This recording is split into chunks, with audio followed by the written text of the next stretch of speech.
Students, अब हम बात करेंगे सैम्पल प्रॉब्लम जो है 2x2 in engineering dynamics Meriam 6 edition. इसमें हमें रेक्टिलिनियर मोशन के बारे में कुछ डिस्कशन दी गई है और हम इसको समझने की कोशिश करेंगे कि रेक्टिलिनियर मोशन में क्या एस्पेक्ट्स हैं और कैसे उसकी जो डिफरेंट प्रॉपर्टीज़ हैं लाइक डिस्प्लेसमेंट है और वेलोसिटी है, एक्सेलरेशन है, इनको हम कैसे ओवरलैप कर सकते हैं। हम सबसे पहले देखते हैं कि इसकी स्टेटमेंट क्या कहती है। स्टेटमेंट ये कहती है कि एक particle that moves along x axis with initial velocity 50 feet पर सेकेंड है और वो ओरिजिन से मूव करता है जब टाइम आपके पास 0 सेकेंड। इट मीन्स कि पार्टिकल ऑलरेडी मोशन में है और वो अपनी जो वेलोसिटी है वो स्टेबल कर चुका है।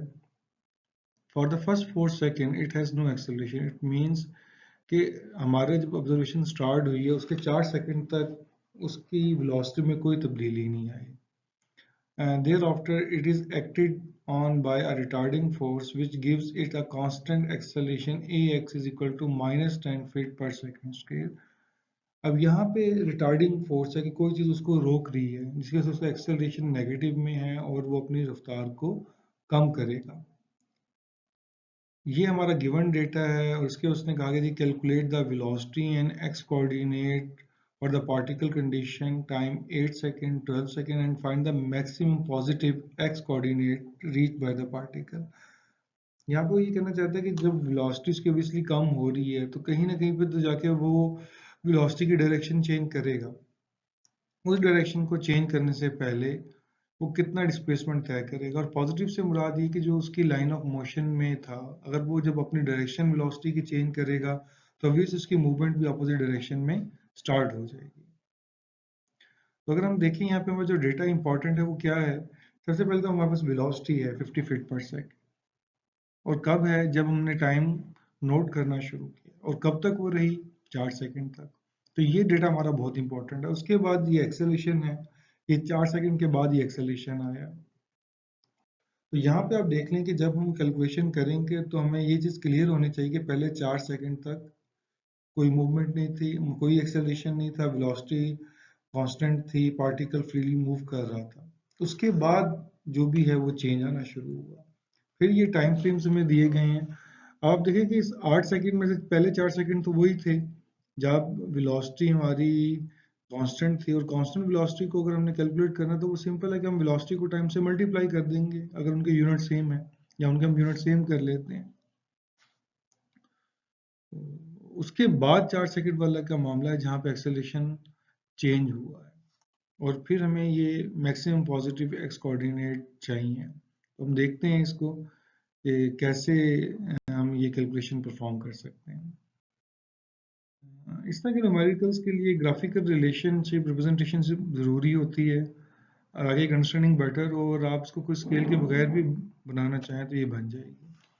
तो ये एक स्केल अब ड्रॉ किया गया। अब आप यहाँ पे देख सकते हैं कि जो हमें गिवन कंडीशन थी उसमें जो हमारा एक्सेलरेशन है वो 4 सेकंड के बाद आया। तो ये जो पहला आपके पास वेलोसिटी टाइम ग्राफ है ये बताता है कि वेलोसिटी पहले 4 सेकंड तक क्या रही है, सेम रही है, इसमें कोई भी चीज़ चेंज नहीं हुई।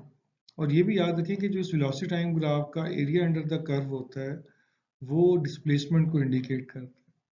तो आप देख लें कि यहाँ तक कोई रेक्टेंगल से एक बन रही है जिसकी हाइट 50 है और विड्थ 4 है, तो इनको मल्टीप्लाई करके ये डिस्प्लेसमेंट भी आ जाएगा। खैर 4 सेकंड के बाद क्या हुआ कि आपके पास एक डी एक्सेलरेशन है, इसलिए हमने डाउनवर्ड स्लोप शो किया -10 के साथ।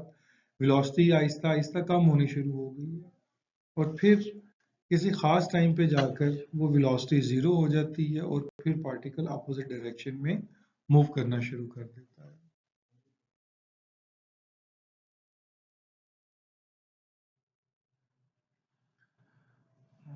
अब हम इसके सोल्यूशन की तरफ आते हैं। तो सोल्यूशन में आप देखें हमारे पास जो गिवन डेटा था वो वेलोसिटी और एक्सेलरेशन के बारे में था कि वेलोसिटी हमारी 50 फीट पर सेकंड है और 4 सेकंड के बाद इतना उस पर डी एक्सेलरेशन हो रहा था। तो अगर आप इस चीज़ को सामने रखें तो ये दो पैरामीटर है जिनको हम रिलेट करके आगे मूव कर सकते हैं।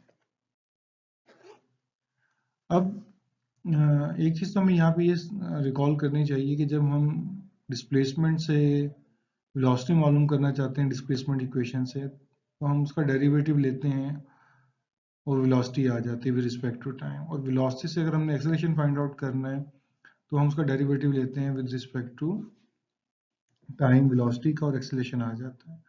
अब अगर आपने रिवर्स ऑर्डर में जाना है तो आप इंटीग्रेशन करेंगे।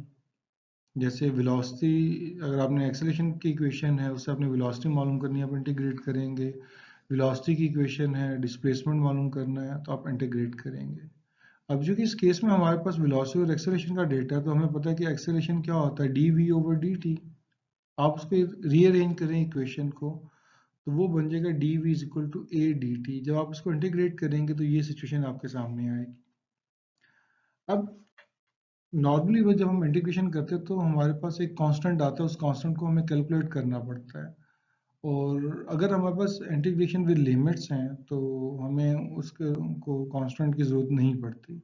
तो जब आप डायनेमिक्स की काइनेमेटिक्स के न्यूमेरिकल सॉल्व करेंगे तो आपके पास लिमिट्स मौजूद होंगी। जैसे कि हमें बताया गया था कि जब हमने ऑब्जर्व किया तो वेलोसिटी 50 थी और 4 सेकंड तक वेलोसिटी 50 रही, और 4 सेकंड के बाद जो है वेलोसिटी चेंज होना शुरू हुई। तो हमारी जो लिमिट्स हैं वो 4 सेकंड से टाइम का शुरू होगा, उससे पहले वाला टाइम काउंट नहीं होगा, क्योंकि उससे पहले तो वेलोसिटी कांस्टेंट थी, एक्सेलरेशन था ही नहीं। तो ये इक्वेशन बनती है जिसमें हमारी वेलोसिटी 4 सेकंड पे 50 थी और उसके बाद किसी भी टाइम t पे वो vx हो सकती है। क्योंकि ये एक हॉरिजॉन्टल मूवमेंट हमारे पास है तो हमने इसको vx का नाम दे दिया। अब हमें नहीं पता कि वो एग्जैक्ट उसकी इक्वेशन क्या है। दूसरी तरफ एक्सेलरेशन की वैल्यू है -10, जो कि एक कांस्टेंट है, उसको हमने इंटीग्रेशन से बाहर रख दी है। जब इस इक्वेशन को सॉल्व करेंगे, आई होप कि आप लोगों के इंटीग्रेशन के कॉन्सेप्ट्स क्लियर होंगे कि पहले हम अपर लिमिट प्लेस करते हैं, फिर हम लोअर लिमिट प्लेस करके सब्ट्रैक्ट करते हैं, तो हमारे पास ये इक्वेशन आ जाती है। अब ये वो इक्वेशन है जो टाइम का रिलेशनशिप वेलोसिटी के साथ आपको एक्सप्लेन कर रही है। तो जब आप इस पे जाएंगे तो आप इस पे देख लें कि हमारे पास जो दो कंडीशन थी 8 सेकंड की और 12 सेकंड की, उसके ऊपर हम दोनों वेलोसिटी निकाल सकते हैं। और ये भी इंटरेस्टिंग है कि 8 पे वेलोसिटी पॉजिटिव है और 12 पे नेगेटिव। इट मीन्स कि उसकी डायरेक्शन चेंज हो चुकी है। अगली बात है हमारे पास डिस्प्लेसमेंट की। तो डिस्प्लेसमेंट के लिए ये हमारे पास एक सिचुएशन है, क्योंकि हम अगेन रिवर्सल ऑर्डर पे जा रहे हैं और हमें इंटीग्रेट करना पड़ेगा इस चीज़ को।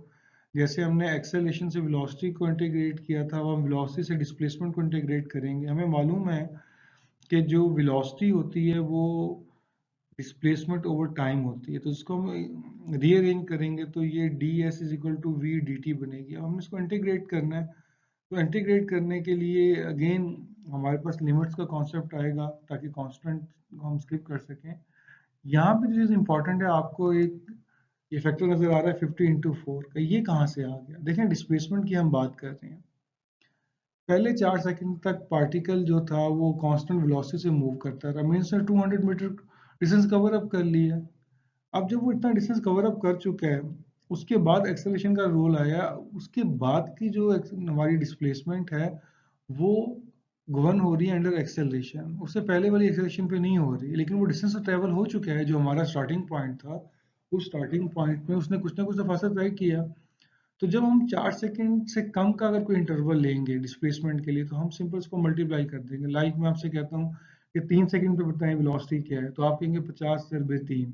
2 सेकंड पे क्या है, 50/2। लेकिन 5 सेकंड पे, अब यहाँ पे 5वें सेकंड का इशू क्या आ रहा है कि वहाँ पे एक्सेलरेशन इन्वॉल्व हो गया, तो हमें ये इक्वेशन को डील करना पड़ेगा, एक्सेलरेशन को यहाँ पे अकोमोडेट करना पड़ेगा।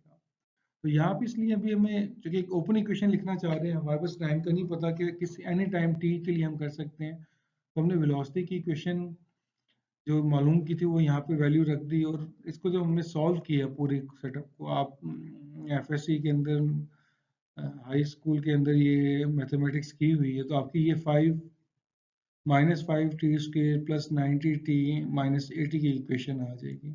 अब आप इसके अंदर प्लेस करके देखें, 8 सेकंड आपको इसका आंसर आ जाएगा। आप 12 सेकंड करके देखें। अच्छा, यहाँ पे मैं आपको एक और सजेस्ट करना चाहूँगा कि इस इक्वेशन में आप टाइम की वैल्यू लेट्स से 4 सेकंड रख के देखें क्या जवाब आता है।